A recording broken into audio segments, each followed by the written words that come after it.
Your Daily 180, 180 seconds of pure Bible study. What do you know about New Testament miracles? We hear many people today talk about miracles, and oftentimes well-intended, very sincere people, they unintentionally cheapen the idea of a New Testament miracle. Now, I know sometimes we use the word very loosely. Someone might say, wow, it is a miracle that my team won the tournament. Well, we're just saying that's amazing.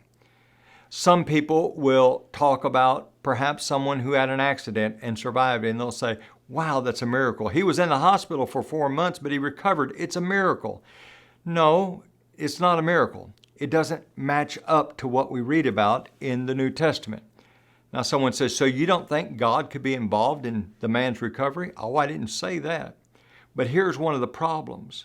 If someone lays in the hospital for 4 months, we don't know whether God was involved or God wasn't involved. Now I'll give God credit and thank God that at least His permissive will allowed it to happen. But you see, one of the characteristics of a New Testament miracle was that it was verifiable. Now I want you to notice that these characteristics are present in the text that we read yesterday from Acts chapter 3. And I want you to notice that in verse number 7, Peter takes this man who had been lame, takes him by the hand, and the text says, and immediately, underline that, and immediately his feet and ankle bones received strength. And he gets up and he's leaping and he stood up and he's praising God. Verse number 9 is very significant. It says, and all the people saw him walking and praising God. This is verifiable. Sometimes so-called miracle workers today, they talk about things or perhaps they do things, but no one can really verify it.